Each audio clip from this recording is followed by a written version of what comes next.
அஸ்ஸலாமு அலைக்கும் வரஹ்மத்துல்லாஹி வபரகாத்துஹு.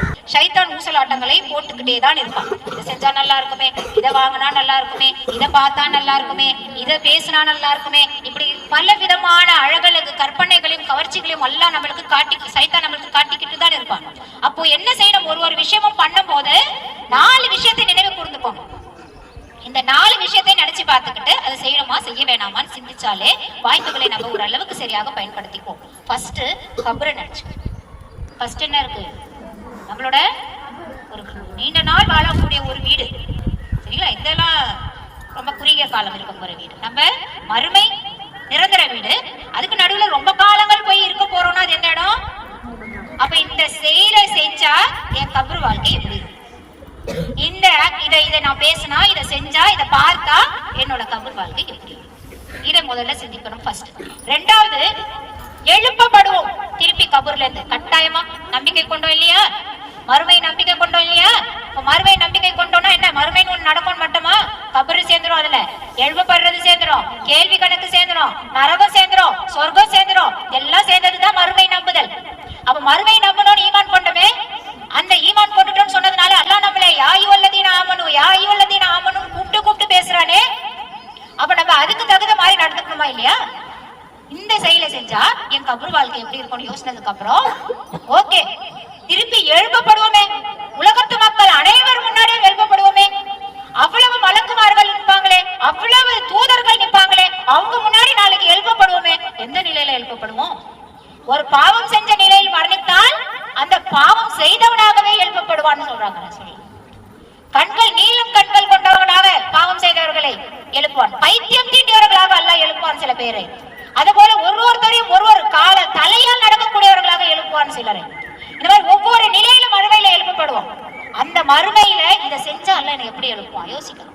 கபர் வாழ்க்கையை யோசிக்கும் போது அடுத்த அடிப்படை அல்லாஹ் மறுமையில என்னை எழுப்புவானே, எல்லாரும் முன்னாடி எழுப்பி நிப்பாட்டுவானே, அப்ப எந்த நிலையில ரப்பு என்னை எழுப்புவா?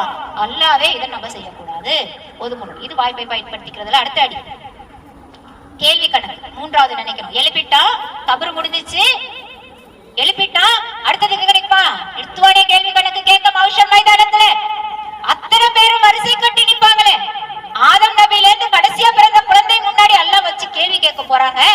அந்த கேள்விக்கு நம்ம பதில் சொல்ல போறோங்க. அந்த கேள்விக்கு எப்படி பதில் சொல்றது? எல்லாரும் முன்னாடியும் கேட்கிற கேள்விக்கு நீ இதை செஞ்சியே, நீ அதை செஞ்சியே, நீ பாட்டு போட்டியே, நான் அதை பார்த்தனே, நீ என்ன போன்ல பார்த்தனே எனக்கு தெரியுமே, அதெல்லாம் கேட்பானே. இன்னைக்கு நீங்க நைட்ல என்ன வேணுமோ போன்ல பாக்கலாம், என்ன வேணுமோ பாக்கலாம். அம்மாக்கு தெரியாது, அப்பாவுக்கு தெரியாது, அண்ணனுக்கு தெரியாது, தங்கச்சிக்கு தெரியாது, படைத்த இறைவனுக்கு தெரியும் நீ போன்ல என்ன பாக்குறேன், எவ்வளவு நேரம் போன்ல உன் நேரத்தை வீணாக்குறேன்னு படைச்ச ரப்புக்கு தெரியும். அப்ப ஒரு விஷயம் செய்யும் போது அல்லாவே இதை குறித்து நாளைக்கு மறுமையில அந்த ஏட்டுல நிக்குமே, அந்த ஏட்டுல அல்ல போட்டு காட்டுவானே.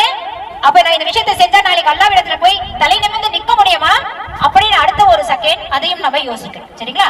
அடுத்தது ரொம்ப முக்கியமா நரகத்தோட வேதனையை யோசிப்பாங்க.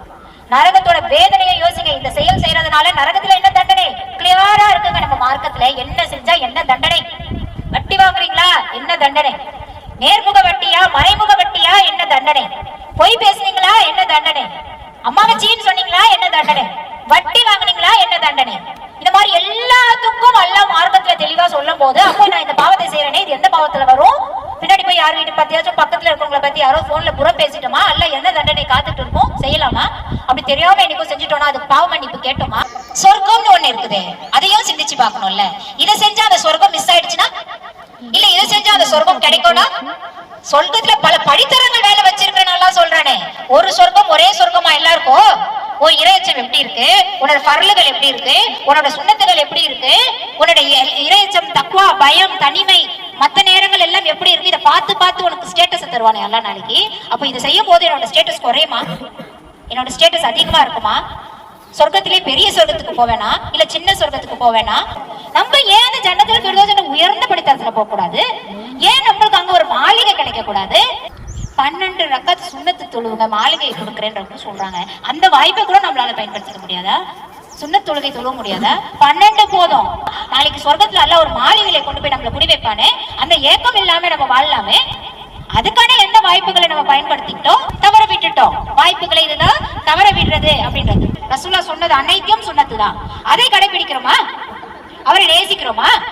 அவரை நேசிக்கிறோம்னா அவர் சொன்னதெல்லாம் நம்ம செய்யணும்ல. அவர் நமக்கு எதெல்லாம் கத்துக் கொடுத்துட்டு போனாங்களோ அதையெல்லாம் நம்ம செய்யணும்ல. இதை கண்டுபிடிக்கிறதோ இதை செய்யறதோ தான் வாய்ப்புகளை பயன்படுத்திக்கிறது. எவர் ஒருவர் அழகிய குரலில் நிறுத்தி நிதானமாக குரானை ஓதவில்லையோ, எவர் ஒருவர் சத்தம் கொஞ்சம் சத்தமா அழகிய குரல்ல ஓதலையோ என்னை சேர்ந்தவர் இல்லைன்னு சொல்லிட்டாங்க. அப்ப என்னத்துக்குங்க ஓதுறோம்? நீ என்ன சேர்ந்தவன் இல்லைன்னா நம்ம முஸ்லிமே இல்லைன்னு அர்த்தம். அப்படி சொன்னதுக்கு அப்புறம் எதுக்குங்க அந்த குரானை அடிச்சு தள்ளிட்டு ஓதணும்? அப்ப என்ன சுன்னத்துக்களை நம்ம பேணுறோம்? சாப்பிடக்குள்ள என்ன செய்யணும், எங்க சாப்பிடணும்னு சொல்லி கொடுத்த மார்க்கம் இருக்கா?